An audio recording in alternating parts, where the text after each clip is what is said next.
tried to get more information about the Palace of Westminster and just some of the accusations made on Times Radio Breakfast this morning by former Tory Minister Nadine Dorries. The former Tory MP Michael Fabricant can talk to us now. Mr Fabricant, hello, good afternoon to you. Good afternoon to you. How are you? I'm good, thank you. I was honestly quite shocked by what Nadine Dorries said.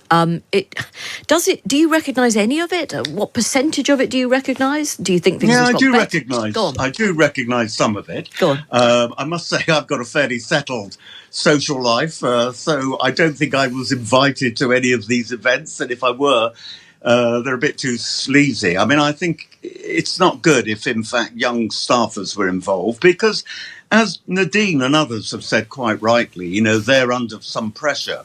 And it's a form of bullying in a way if they have to get involved with sort of rather ugly, overweight, middle-aged men. So I think that's pretty bad. I mean, the only time I've ever been involved in anything scandalous was something when I didn't actually realise it was happening at a time. An old friend of mine, Stephen Fry, had come to the House of Commons for a drink with me. This is many years ago.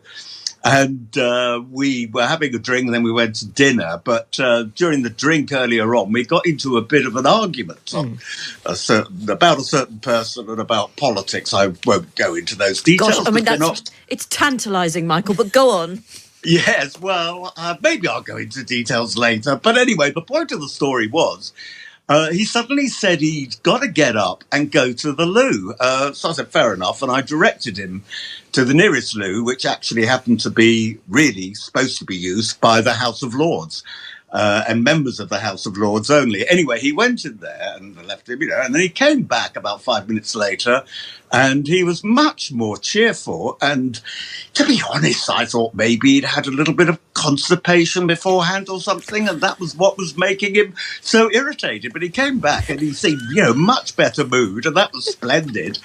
It was only some years later, when I was reading one of his autobiographies, that he revealed that, in fact, he'd gone into the House of Lords loo and snorted a line of coke. And came back. I should have noticed white powder on his nose, but I don't generally look for these things, I hadn't noticed it. I honestly wasn't expecting that diversion along Constipation Highway there, Michael Fabricant. So thank you very much for that. But as you alluded to earlier, there is a very serious element to this. And Nadine Dorries, rightly, is concerned about the vulnerability of young people.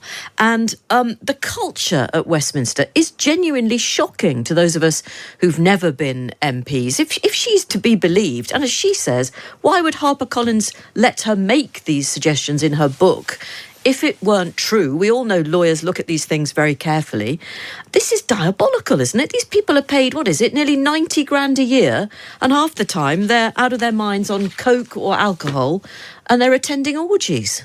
Well, if only, in the sense that it's a very, very small minority of some MPs. But it shouldn't be any MPs, Mr Fabricant. Of course not. Of course not. Shouldn't be any MPs at all. Don't call me Mr Fabricant. It's Michael, by the way. Or if you really wanted to, you could call me Sir Michael. That sounds very pretentious. That's too much. But you see, there's no Mr anymore, so I'm no longer a Mr. Just call me Michael. But yes, no, you're absolutely right. Of course, it's totally wrong, utterly wrong. But I would be surprised if there are more than about 20 out of 650 MPs who were involved in these shenanigans. And I do know, incidentally, it didn't just involve MPs. It also involved at least one person I know from the press gallery. And in fairness to all my friends in the press gallery, I'm not going to name him. Obviously, Nadine Dorries is no longer a Member of Parliament. She left in the August of 2023. A new Labour-dominated broom is sweeping through Westminster. Do you think the behaviour is likely to have improved? No, I don't. It was all very secret and done on WhatsApp apps. And only recently, really thanks to Nadine and one or two others, but mainly Nadine, have these things really come into the limelight, as it were. It's certainly frowned upon by the Speaker of the House of Commons and frowned upon, as I say, by the vast majority of MPs. I really seriously doubt, as I said earlier on, that any more than about 20 were involved in this. But it's really casts a shadow over the House of Commons and all those hard-working, other MPs, you know, there are 460, is it? I've forgotten now how many MPs in the House of Commons, but 650 MPs, of which, you know, 630 just get on with their work and work very, very hard with long, unsociable hours. But do you think some people are a little too eager to dismiss Nadine Dorries and some of the stories she comes up with about life at Westminster? Because you do hear a sort of rather sort of lofty dismissal of what she's got to say from quite a few prominent male commentators, I'm going to say that.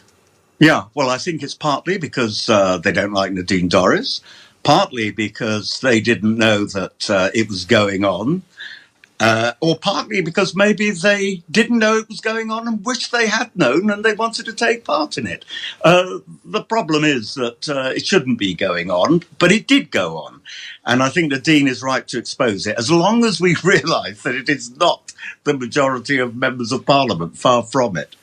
Thank you very much, Sir Michael Fabricant. Good to talk to you. Thank you very much. Former Tory MP.